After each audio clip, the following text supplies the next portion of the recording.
আসসালামু আলাইকুম। Welcome back to my channel. আজকের পর্বে কি তৈরি করে দেখাবো হয়তোবা টাইটেল এবং থাম্বনেল দেখেই বুঝে গিয়েছেন। হ্যাঁ, আজকে তৈরি করব আলু এবং মসুর ডাল একসঙ্গে দিয়ে পুরির রেসিপি। তাহলে চলুন শুরু করা যাক। এখন এর মধ্যে দিয়ে দেবো আমি ১ কাপ আটা। আপনারা আটার পরিবর্তে ময়দাও ইউজ করতে পারেন। আর এখানে দিয়ে দেবো স্বাদমতো লবণ। এখন এই ২ টা উপাদান একসাথে মিক্স করে নেব। মিক্স করে নেওয়া শেষ হলে এর মধ্যে দিয়ে দেবো সয়াবিন তেল। এখানে প্রায় আমি ২ চামচের মতো সয়াবিন তেল দিয়ে দিলাম।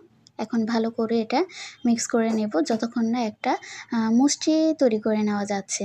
তো এর মধ্যে আরেকটু সয়াবিন তেল দিয়ে প্রায় ৩ চামচের মতো আমি সয়াবিন তেল ইউজ করেছি। এখন এই পর্যায়ে দেখুন একটা দলা পাকানো যাচ্ছে। তো যখন দেখবেন দলা পাকানো হয়ে গিয়েছে তখন ভাববেন যে আপনার ডোটা তৈরির জন্য একদম পারফেক্ট। তো এই তো দেখুন খুব সুন্দরভাবে একদম ঝরঝরে হয়ে পড়ছে। এখন এই পর্যায়ে আমি নরমাল পানি দিয়ে একটা ডো তৈরি করে নেব। আমি অল্প, অল্প পানি দিচ্ছি আর একটা হাতে মেখে ডো তৈরি করে নিচ্ছি। এই তো আমার ডো একদম কমপ্লিট। আর এটা বেশি শক্ত হবে না, নরমও হবে না। তো এই পর্যায়ে আমি ঢাকনা দিয়ে ঢেকে এটা ৩০ মিনিটের জন্য রেস্টে রেখে দিব। তো এরই ফাঁকে আমি পুরির যেই ভিতরের পুর অংশটা সেটা তৈরি করে নেব। তার জন্য লাগবে আমার মসুর ডাল এবং কিউব কিউব করে কেটে রাখা আলু। এই ২ টা আলু এবং মসুর ডাল দিয়ে আজকের পুরিটা আমি তৈরি করে নেব। এখন এর মধ্যে দিয়ে দিলাম পরিমাণ মতো পানি আর দিয়ে দেব ১/২ চামচের মতো আদা রসুন বাটা। এর মধ্যে ২ টা কাঁচামরিচ দিয়ে দিলাম আর দিয়ে দেব স্বাদমতো লবণ। দিয়ে দেব ১/২ চামচের মতো ধনিয়ার গুঁড়া, ১/২ চামচ জিরার গুঁড়া, ১/২ চামচ গরম মশলার গুঁড়া, ১/২ চামচ ধনিয়ার গুঁড়া, সামান্য একটু টেস্টিং সল্ট।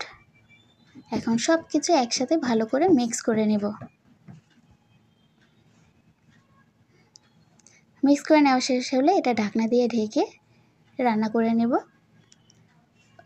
এখানে আরেকটা উপাদান দিয়ে দিচ্ছি সয়াবিন তেল। তো সামান্য একটু সয়াবিন তেল দিয়ে নেড়েচেড়ে মিক্স করে এটা আবার ঢাকনা দিয়ে ঢেকে রান্না করে নেব যতক্ষণ না পর্যন্ত সেদ্ধ হয়। এই তো আমি ঢাকনা উল্টে এটা নেড়েচেড়ে দিচ্ছি। আমারটা মোটামুটি সব কিছুই সেদ্ধ হয়ে গেছে। এখন খুন্তির সাহায্যে আমি আলুগুলো একদম ম্যাশ করে নেব। আর তার চেয়ে বেশি ভালো হয় ডাল ঘুটনির সাহায্যে এভাবে থেতলিয়ে নিলে।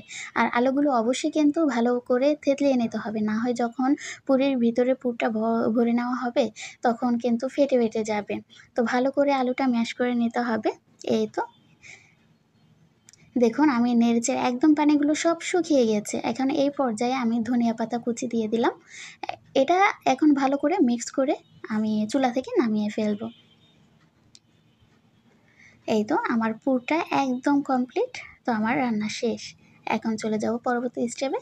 তো এখানে আমি ডোটা আরেকটু মাখিয়ে নেব। দেখুন কতটা সফট হয়েছে। তো এটা ভালো করে মাখিয়ে নিতে হবে। আর এখন আপনার মন মতো আপনি ছোট, ছোট করে লিচি কেটে নিতে পারেন। এই তো আমার সবগুলো লিচি কেটে নেওয়া শেষ। এখন একটা লিচি আমি দেখিয়ে দিচ্ছি। এভাবে বাটির মতো তৈরি করে এর মধ্যে আমি পুরটুকু দিয়ে দিচ্ছি। আর অবশ্যই এখানে পুর বেশিও দিবেন না আবার কমও দিবেন না। যেহেতু ঘরেই তৈরি করছেন দোকানের চেয়ে একটু বাড়িয়ে দিবেন। দোকানে তো অল্প, অল্প করে পুর দেয়। তো ভিতরের দিকটা বাড়িয়ে দিলে খেতে ভালো লাগে। তবে বেশি বাড়িয়ে দিলে এটা আবার ভিতর থেকে বের হয়ে আসবে। এই তো দেখুন খুব সুন্দরভাবে ফোল্ড করে নিয়েছি। আমি আরও একটা বোঝার সুবিধার্থে তৈরি করে দেখাচ্ছি। ভিতরে পুর বেশি করে দিয়ে এই তো আমার এক হাতের আঙুলটা ভিতরে রেখে কিন্তু আমি উপরে চেপে, চেপে দিচ্ছি। আপনারা একটু ভালো করে খেয়াল করুন। তো এভাবে সবচেয়ে বেশি সহজ হয় আপনার ফোল্ড করে নিতে। এই তো তৈরি হয়ে গেল।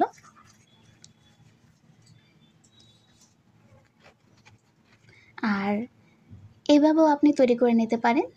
২ পাশ একসাথে লাগিয়ে এভাবে চেপে, চেপে ফোল্ড করে নিতে। তো যখন তৈরি করবেন তখন আপনার হাতের শেপই সুন্দর করে ফোল্ড করে দেখবেন তৈরি করে নেওয়া হয়ে যাচ্ছে। এই তো আমার সবগুলোই ফোল্ড করে নেওয়া শেষ। এখন এটা আমি চেপে চেপে একটা রুটির শেপ তৈরি করে নেব। অবশ্যই এখানে হাতে চেপে চেপে তৈরি করে নেবেন। তারপর একটা বেলুনের সাহায্যে আলতো হাতে রুটির মতো আমি বেলে নেব। এই তো বেশি চেপে চেপে করে নেওয়া যাবে না, তাহলে ভিতর থেকে পুরটা বের হয়ে আসবে। এই তো আমার তৈরি হয়ে গেল রুটি। তো আমি আরেকটা তৈরি করে দেখাচ্ছি। এভাবে হাতে চেপে চেপে অবশ্যই তৈরি করে নিতে হবে, না হয় প্রথম অবস্থায় যদি বেলুন দিয়ে বেলে নেন তাহলে এটা বেরিয়ে যাওয়ার সম্ভাবনা থাকে বেশি।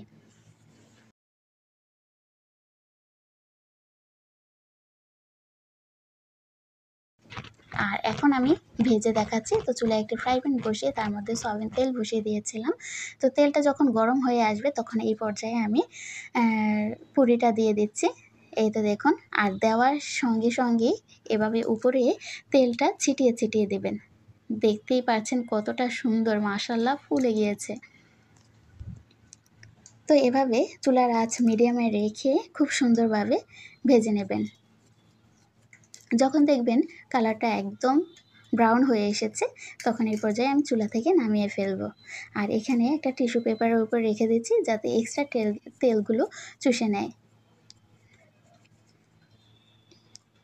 মাশাআল্লাহ, আমার প্রতিটা পুরি খুব সুন্দরভাবে ফুলে গিয়েছে, আপনারা দেখতেই পাচ্ছেন। তো এভাবে এক একটা পুরি দিবেন আর উপর থেকে তেলগুলো ছিটিয়ে ছিটিয়ে দিয়ে দেবেন। এই তো যখন ব্রাউন হয়ে আসবে তখন এটা নামিয়ে ফেলতে হবে। এই তো আমার সবগুলো পুরি তৈরি করে নেওয়া শেষ।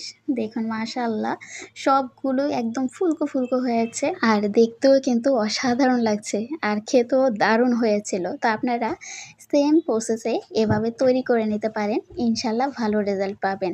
তো এখানে টমেটো সস, টমেটো, পেঁয়াজ এবং কাঁচামরিচের সাথে বিকালের নাস্তায় পরিবেশন করতে পারেন গরম গরম ফুলকো পুরির রেসিপি। তো আপনাদের কাছে কেমন লেগেছে?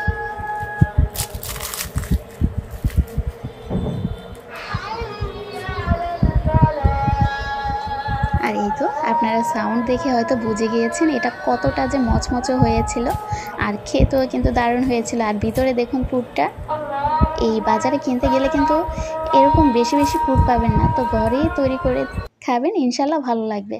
তো আপনাদের কাছে রেসিপিটি কেমন লেগেছে অবশ্যই কমেন্ট করে জানাবেন। ভালো লাগলে লাইক দিয়ে যাবেন, চ্যানেলটি সাবস্ক্রাইব করে সঙ্গেই থাকবেন। আল্লাহ হাফেজ।